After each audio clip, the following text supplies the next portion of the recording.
Hello friends, welcome to Kannan info Tamil. நம்ம இன்னைக்கு என்ன டாபிக் பார்க்க போறோம் அப்படின்னா 2022 வருடத்தோட டிஃபென்ஸ் எக்ஸ்போ குஜராத் மாநிலம் காந்தி நகர்ல வச்சு நடைபெற்று வருது. இந்த நிகழ்ச்சியில அரசு மற்றும் தனியார் நிறுவனங்கள் தங்களுடைய அதிநவீன ஆயுதங்களை காட்சிப்படுத்தியிருந்தாங்க.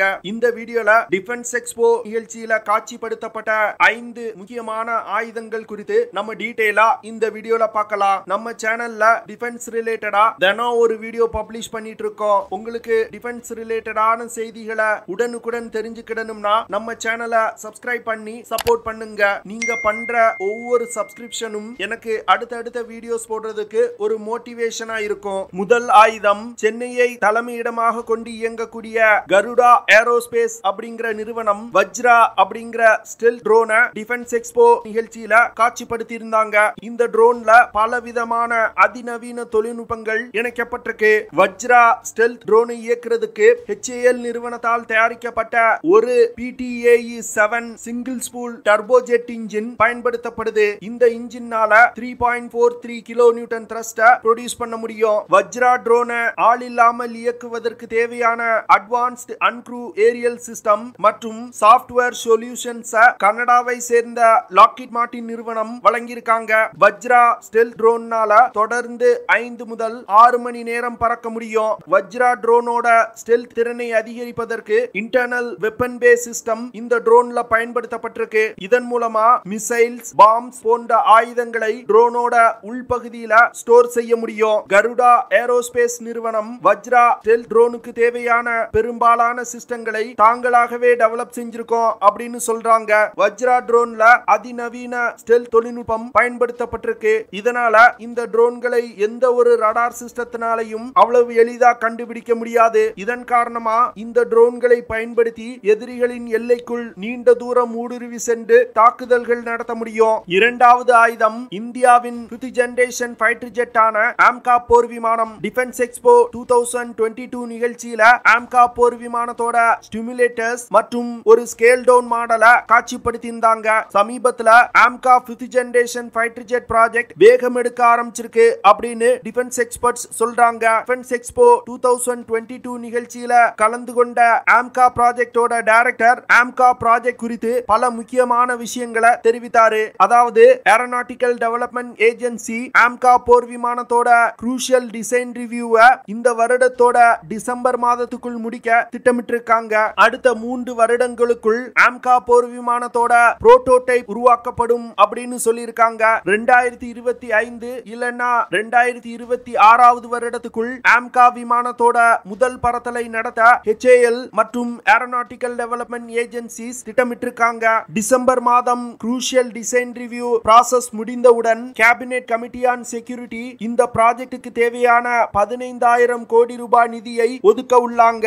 இந்த நிதி ஒதுக்கப்பட்டவுடன் ஆம்கா விமானத்தோட புரோட்டோடைப் உருவாக்கும் பணி வேகம் எடுக்க ஆரம்பிக்கும். ஆம்கா ப்ராஜெக்ட்டுக்கு தேவையான நிதி 2023 வருடத்தோட முதல் பாதியில ஒதுக்கப்படும் அப்படின்னு எதிர்பார்க்கப்படுது. கேபினெட் கமிட்டி ஆன் செக்யூரிட்டி இந்த ப்ராஜெக்ட்டுக்கு இன்னும் அப்ரூவல் கொடுக்கலனாலும் ஏரோநாட்டிக்கல் டெவலப்மெண்ட் ஏஜென்சி ஆம்கா போர் விமானத்துல பயன்படுத்தக்கூடிய சில முக்கியமான பாகங்களை தயாரிக்க ஆரம்பிச்சிட்டாங்க. ஓரிரு மாதத்துல ஆம்கா ப்ராஜெக்டோட வேகத்தை இன்னும் அதிகப்படுத்த இந்திய அரசாங்கம் திட்டமிட்டிருக்காங்க.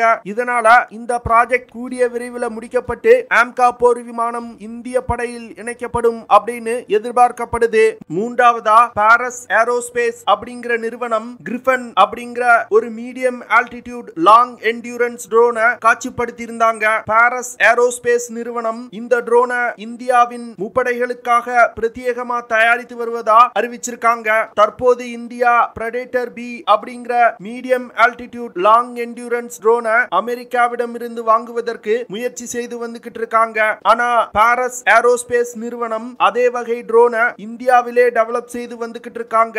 இந்த ட்ரோனோட டெவலப்மெண்ட் கூடிய விரைவில் முடிக்கப்படும் அப்படின்னு பாரஸ் ஏரோஸ்பேஸ் நிறுவனம் தெரிவிச்சிருக்காங்க. இந்த கிரிஃபன் UCAV 5 டன் எடை கொண்டது. இந்த ட்ரோனை இயக்குறதுக்கு 2 டர்போ பாப் இன்ஜின்கள் பயன்படுத்தப்படுது. கிரிஃபன் UCAV-னால 1.2 டன் எடை கொண்ட ஆயுதங்களை எடுத்து சென்று எதிரிகள் மீது தாக்குதல் நடத்த முடியும். இந்த ட்ரோன்களால் அதிகபட்சமா 7500 கிலோமீட்டர் தூரம் வரைக்கும் பறக்க முடியும். கிரிஃபன் UCAV-னால 280 km/h வேகத்துல க்ரூஸ் செய்ய முடியும். அதே வேளையில இந்த ட்ரோனோட அதிகபட்ச வேகம் 400 km/h. இந்த கிரிபன் UCAV-னால தொடர்ந்து 25 மணி நேரம் வரைக்கும் பறக்க முடியும். இந்த ட்ரோன்களால் அதிகபட்சமா 10,700 மீட்டர் உயரம் வரைக்கும் பறக்க முடியும். பாரஸ் ஏரோஸ்பேஸ் நிறுவனம் உருவாக்கி வரும் இந்த கிரிபன் UCAV-யோட செயல்திறனை பார்க்கும் பொழுது அமெரிக்காவின் பிரெடேட்டர் B ட்ரோனுக்கு நிகரான செயல்திறனை கொண்டிருக்கு. இதனால வரும் காலத்துல இந்தியா அமெரிக்காவிடமிருந்து பிரெடேட்டர் ட்ரோன்களை வாங்குவது கேள்விக்குறிதான். பாரஸ் ஏரோஸ்பேஸ் நிறுவனம் கிரிபன் UCAV தவிர ஆர்ச்சர் B8 UCAV-ய காட்சிப்படுத்தியிருந்தாங்க. இந்த ட்ரோன் 25 கிலோகிராம் எடை கொண்டது. இந்த சிறிய வகை ட்ரோன்கள் பிரத்யேகமா எதிரிகள் மீது தாக்குதல் நடத்துவதற்காகவே உருவாக்கப்பட்டிருக்கு. குறிப்பா சொல்லணும் அப்படின்னா ஆர்ச்சர் B8 UCAV-னால 8 செட் 45 mm மோட்டார் பாம்களை எடுத்து சென்று எதிரிகள் மீது தாக்குதல் நடத்த முடியும். குக்கு FM-ல தமிழரின் வீரக்கலைகள் அப்படிங்கிற ஆடியோ புக்கை நான் கேட்டேன். இந்த ஆடியோ புக்ல தமிழ்நாட்டுல பயன்பாட்டுல இருந்த வீரக்கலைகள் என்னென்ன, தமிழர் தங்கள் வாழ்வியல்ல வீரத்துக்கு எவ்வளவு முக்கியத்துவம் கொடுத்திருக்காங்க, இந்த வீரக்கலைகளை தமிழர்கள் எதற்காக உருவாக்குனாங்க, இந்த வீரக்கலைகள் எப்படி அழிந்து வருது, இதை எப்படி நம்ம மீட்டெடுக்கலாம் அப்படிங்கிற பல விஷயங்களை இந்த ஆடியோ புக்ல நான் கேட்டு தெரிஞ்சுக்கிட்டேன். உங்களுக்கு தமிழரின் வீரக்கலைகளை பத்தி தெரிஞ்சுக்கிறதுல ஆர்வம் இருக்குன்னா இந்த ஆடியோ புக்கை மிஸ் பண்ணாம கேளுங்க. எனக்கு புக்ஸ் படிப்பதற்கு ரொம்ப ஆர்வம் கிடையாது, ஆனா கதை கேட்பது ரொம்ப பிடிக்கும். இந்த மாதிரியான நபர்களுக்காகவே உருவாக்கப்பட்ட ஆப் தான் குக்கு FM ஆப். இந்த ஆப்ல தமிழ், ஆங்கிலம் தவிர இந்தியாவின் பல மொழிகள்ல ஆடியோ புக்ஸ் இருக்கு. குறிப்பா சொல்லணும் அப்படின்னா தமிழ்ல மட்டும் 10,000 மணி நேரத்திற்கான ஆடியோ புக் லைப்ரரி இருக்கு. இதுல எக்கச்சக்கமான ஆடியோ புக்ஸ நீங்க கேட்கலாம். ஒரு புக்கை நீங்க வாங்கி படிக்கணும்னா குறைஞ்சது 500 ரூபாவாது செலவாகும். ஆனா குக்கு FM-ஓட ஒரு வருட சப்ஸ்கிரிப்ஷனே 399 ரூபாய் தான். 399 ரூபாய்க்கு எக்கச்சக்கமான ஆடியோ புக்ஸ நீங்க கேட்கலாம். குக்கு FM நம்ம சேனல் சப்ஸ்கிரைபர்ஸ்க்கு ஒரு ஆஃபர் கொடுக்கறாங்க. அதாவது கண்ணன் 50 அப்படிங்கிற ப்ரோமோ கோட யூஸ் பண்ணீங்கன்னா 399 ரூபாயில 50% டிஸ்கவுண்ட் பண்ணி 199க்கு ஒரு வருடத்திற்கான சப்ஸ்கிரிப்ஷனை உங்களுக்கு கொடுக்கறாங்க. குக்கு FM-ல 50,000க்கும் மேற்பட்ட ஆடியோ புக்ஸ் பல லாங்குவேஜஸ்ல இருக்கு. இது தவிர குக்கு FM-ல இருந்து இரண்டாவதா ஒரு நல்ல செய்தியும் இருக்கு. அதாவது இந்த தீபாவளியை முன்னிட்டு குக்கு FM அக்டோபர் 19 முதல் அக்டோபர் 25ஆம் தேதி வரைக்கும் பல எக்ஸைட்டிங் ஆஃபர்ஸ் மற்றும் பிளான்ஸ் கொடுக்க போறாங்க. குக்கு FM கொடுக்கக்கூடிய ஆஃபர்களை பத்தி தெரிஞ்சுக்கணும்னா குக்கு FM ஆப்பை உடனே டவுன்லோட் பண்ணுங்க. நான்காவது ஆயுதம் DRDO மற்றும் L&T நிறுவனம் இணைந்து உருவாக்கும் ஜோராவர் டேங்கோட ஸ்கேல் டவுன் மாடல இந்த நிகழ்ச்சியில காட்சிப்படுத்தி இருந்தாங்க. தற்போதைய நிலையில் ஜோராவர் டேங்கோட வேலைகள் அதிவேகமா நடந்து கொண்டிருப்பதா L&T அறிவிச்சிருக்காங்க. ஜோராவர் டேங்க் 2023ஆவது வருடம் ரோல் அவுட் செய்யப்படும் அப்படின்னு L&T மற்றும் DRDO அறிவிச்சிருக்காங்க. இந்த ஜோராவர் டேங்க பிரத்யேகமா ஹை ஆல்டிடியூட் பகுதிகளில் பயன்படுத்துவதற்காகவே இந்தியா டெவலப் செய்து வந்துகிட்டு இருக்காங்க. தற்போதைய நிலையில் இந்தியாவிடம் உள்ள அர்ஜுன் டேங்குகள் அதிக எடை கொண்டது. இந்த டேங்குகளை ஹை ஆல்டிடியூட் பகுதிகளுக்கு நகர்த்துவதில் இந்தியா சிக்கலை சந்திச்சு வர்றாங்க. இதன் காரணமாக தான் 25 டன்னுக்கும் குறைவான எடை கொண்ட ஜோராவர் டேங்குகளை இந்தியா டெவலப் செய்து வந்துகிட்டு இருக்காங்க. ஜோராவர் டேங்க்ல high altitude operable power pack engine பொருத்தப்பட்டிருக்கு. இந்த இன்ஜின் 1000 HP செயல்திறன் கொண்டது. ஜோராவர் டேங்க் மட்டும் வெற்றிகரமா உருவாக்கப்பட்டுச்சு அப்படின்னா இந்திய ராணுவம் 350 டேங்குகளை ஆர்டர் செய்ய போறாங்க. இந்த ஜோராவர் டேங்குகளை கொண்டு சீனாவின் டைப் 15 லைட் டேங்குகளுக்கு எதிராக Tibet autonomous region, eastern Ladakh, Sikkim போன்ற பல பகுதிகளில் இந்தியா பயன்படுத்த திட்டமிட்டிருக்காங்க. DRDO இந்த ஜோராவர் டேங்க்ல பல அதிநவீன தொழில்நுட்பங்கள் இணைக்கப்பட்டிருக்கிறதா சொல்றாங்க. குறிப்பா சொல்லணும் அப்படின்னா இந்த ஜோராவர் டேங்க்ல அதிகமா ஆர்டிபிஷியல் இன்டெலிஜென்ஸ் தொழில்நுட்பம் பயன்படுத்தப்பட்டிருக்கு. இந்த டேங்க்ல ட்ரோன்கள் இணைக்கப்பட்டிருக்கு. இந்த ட்ரோன்களை பயன்படுத்தி எதிரிகளின் டேங்குகள் மீது தாக்குதல் நடத்த முடியும். எதிரி தாக்குதல்ல இருந்து பாதுகாப்பதற்கு ஆக்டிவ் ப்ரொடெக்ஷன் சிஸ்டம் இணைக்கப்பட்டிருக்கு. யுத்தக்களத்துல தாக்குதல் நடத்துவதற்கும் எதிரி தாக்குதல்ல இருந்து தப்பிப்பதற்கும் அதிகமான சிச்சுவேஷனல் அவேர்னஸ் டேங்குகளுக்கு தேவை. அதனால கேமராக்கள் மற்றும் அதிநவீன சென்சார்கள் இந்த டேங்க்ல இணைக்கப்பட்டிருக்கு. வரும் காலத்துல இந்த டேங்குகள் சிக்கிம், லடாக், அருணாச்சல் பிரதேஷ் போன்ற பகுதிகளில் அதிக அளவுல இந்தியா டிப்ளாய் செய்ய போறாங்க.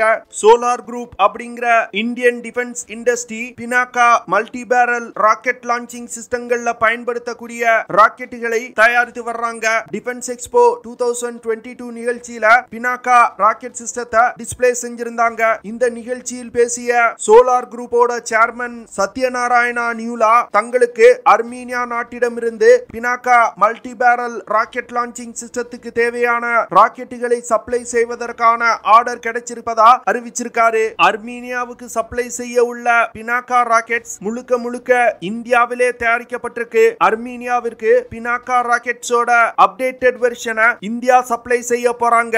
இந்த ராக்கெட்டுகளை பழைய ராக்கெட்டுகளை விட அதிக நாட்கள் ஸ்டோர் செய்ய முடியும். அதே வேளையில புதிய அப்கிரேடட் பினாக்கா ராக்கெட்ஸ்னால பழைய ராக்கெட்டுகளை விட அதிக தூரம் சென்று தாக்குதல் நடத்த முடியும். ஆனா அப்கிரேடட் பினாக்கா ராக்கெட்டோட விலை பழைய பினாக்கா ராக்கெட்டுகளோடு கம்பேர் செய்யும் பொழுது கொஞ்சம் தான் அதிகம். சோலார் குரூப் அர்மீனியா தவிர பினாக்கா மல்டி பேரல் ராக்கெட் லான்ச்சர்களை வாங்குவதற்கு உலகின் பல நாடுகள் முன் வந்திருக்கிறதா சொல்லியிருக்காங்க. குறிப்பா சொல்லணும் அப்படின்னா நைஜீரியா, இந்தோனேஷியா போன்ற நாடுகள் சோலார் குரூப் நிறுவனத்திடம் பினாக்கா மல்டி பேரல் ராக்கெட் லான்ச்சர்களை வாங்குவதற்கு விருப்பம் தெரிவிச்சிருக்காங்க.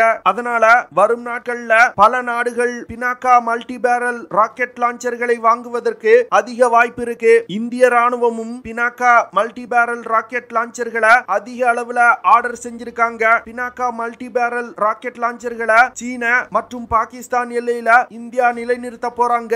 என்ன பொறுத்தமட்டில் டிஃபென்ஸ் எக்ஸ்போ 2022 நிகழ்ச்சியில இந்த 5 ஆயுதங்களும் தான் மிகவும் முக்கியமானதா தோணுச்சு. உங்களுக்கு வேற ஏதாவது ஆயுதம் மிகவும் முக்கியமான ஆயுதமா தோணுச்சுன்னா அதை கமெண்ட்ல சொல்லுங்க. ஓகே ஃப்ரெண்ட்ஸ், நம்ம வீடியோவோட நிறைவு பகுதிக்கு வந்துட்டோம். இதெல்லாம் தான் நான் உங்ககிட்ட ஷேர் பண்ணணும் அப்படின்னு நினைச்ச விஷயங்கள். ஐ ஹோப் நான் ஷேர் பண்ண விஷயங்கள் உங்களுக்கு பிடிச்சிருக்கும்னு நினைக்கிறேன். அப்படி பிடிச்சிருந்துச்சுன்னா ஷேர் பண்ணுங்க, லைக் பண்ணுங்க, கமெண்ட் பண்ணுங்க. மறக்காம நம்ம சேனலுக்கு சப்ஸ்கிரைப் பண்ணுங்க.